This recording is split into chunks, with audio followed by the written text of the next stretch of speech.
Que représente l'éthique en matière de fundraising ? L'éthique est fondamentale dans la collecte de fonds parce qu'elle touche au vrai capital immatériel d'une structure, une cause d'intérêt général. L'éthique, elle touche à la confiance des donateurs. Cette confiance, elle est vraiment adossée à cette éthique. Si j'ai une éthique, je peux garantir que les donateurs que je sollicite feront confiance à ma structure et que cette confiance, au fil du temps, se développera d'une manière vertueuse. L'éthique joue un rôle central dans la collecte de fonds, puisque lorsqu'on parle de collecte de fonds, on parle avant tout de dons et de donateurs. À travers leurs dons, les donateurs font un acte de confiance envers l'association à laquelle ils donnent. Nous devons donc être dignes de cette confiance et l'éthique est gage de la pérennité de cette confiance des donateurs envers les associations. Donc nous devons tout mettre en œuvre pour être les dignes garants de cette confiance. Quels sont les principes et les règles qui fondent la collecte de fonds ? Je dois tout d'abord me garantir la conformité juridique et légale des actions que j'entreprends, le respect des personnes, des données individuelles. Ensuite, ce qui est vraiment important, c'est que les actions que je mets en œuvre correspondent à mes valeurs et correspondent aussi aux valeurs de la structure pour laquelle je travaille. Je ne peux pas collecter des fonds à n'importe quel prix. Le bon fundraiser n'est pas celui qui collecte le plus d'argent, mais c'est celui qui collecte de l'argent de la façon la plus durable et la plus respectueuse des personnes. Ensuite, un élément très important est le respect des bénéficiaires. Le respect à l'image. Est-ce que je vais donner une image des personnes que je veux aider qui respecte ces personnes, qui ne les dévalorise pas, qui ne joue pas sur la culpabilité, sur l'effroi ou sur la honte pour favoriser le don? J'aime à penser que je pourrais prendre le donateur par l'épaule et d'une manière un peu comme dans la confidence à un ami, lui expliquer ce que je fais, comment je le fais et pourquoi je le fais. Et si je me sens bien à l'aise avec cette manière de travailler, je pense que je n'ai pas de problème d'éthique.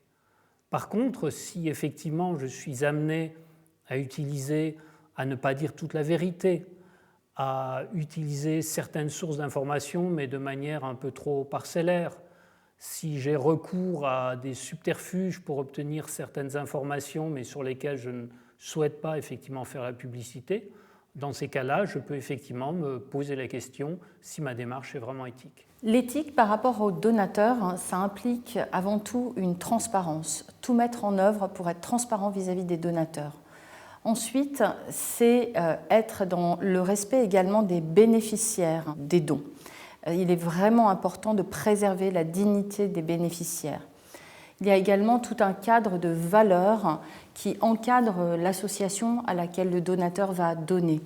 Il faut que nous puissions être porteurs de ces valeurs et en adéquation, en cohérence avec ces valeurs.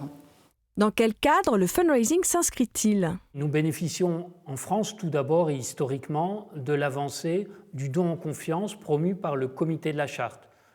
Il faut savoir que ce label du don en confiance est né après le scandale de l'Arc pour faire en sorte qu'un contrôle entre les pairs permette de donner un cadre qui permette d'éviter des dérapages et, je dirais, une mauvaise utilisation des fonds. Ensuite, ces questions de collecte, elles sont importantes et elles se posent partout. Donc nous bénéficions d'une expérience internationale et le code de déontologie de l'Association française des fundraisers est aussi adapté au contexte français, un cadre de référence qui permet aux fundraisers d'avoir un certain nombre de repères et de règles pour bien faire son métier. Une de ces règles fondamentales concerne par exemple les questions de rémunération. Un fundraiser est toujours rémunéré de façon sur un salaire fixe ou sur des honoraires fixes et en aucun cas, par exemple, il ne peut espérer obtenir un pourcentage des fonds levés. Collecter des fonds, ça va bien au-delà de collecter de l'argent. C'est impliquer les gens dans une relation sur le long terme. Et le fundraiser, on dit souvent qu'il est un friend-raiser. Il est quelqu'un qui va faire des amis dans la durée. Il ne s'agit donc pas de chasseurs de primes rémunérés au pourcentage, mais de gens qui vont être rémunérés pour un travail mené qui a vocation à perdurer sur le long terme. Sur le plan éthique, qu'en est-il de l'argent dépensé pour collecter ? Il y a un élément important qui concerne les moyens financiers que je vais allouer pour collecter des fonds. Je sais que je dois dépenser de l'argent pour en collecter. Il y a une expression que j'aime bien qui s'appelle l'éthique de frugalité. C'est-à-dire que je vais toujours m'efforcer de dépenser au juste niveau pour collecter mes fonds. On peut tout à fait comprendre que pour une cause environnementale, elle ne peut pas faire des plaquettes luxueuses, que pour la pauvreté et l'exclusion, je ne vais pas faire un dîner de gala dans un grand château. C'est un peu ça. C'est du bon sens, c'est des repères, mais pour se dire, l'argent qui m'est confié par les donateurs pour ma cause, j'en utilise une partie pour collecter des fonds, mais je l'utilise toujours en n'oubliant pas que le plus important, c'est que le maximum des ressources que j'ai servent la cause que je veux honorer. Et qu'est-ce qui caractérise l'éthique ?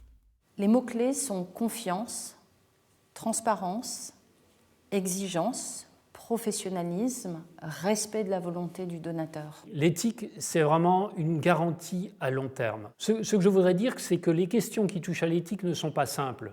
Et ma recommandation serait vraiment de traiter ces sujets de manière collégiale. Le monde associatif est habitué à la collégialité sur des sujets qui parfois peuvent être difficiles en termes de choix, parce qu'il faut parfois accepter de renoncer à des ressources qui sont nécessaires, mais pour garantir l'image et l'intégrité future de l'association, il est très important que le fundraiser ne soit pas seul, mais décide de ses choix avec un groupe de référents et une coordination politique comme un conseil d'administration ou un comité des sages.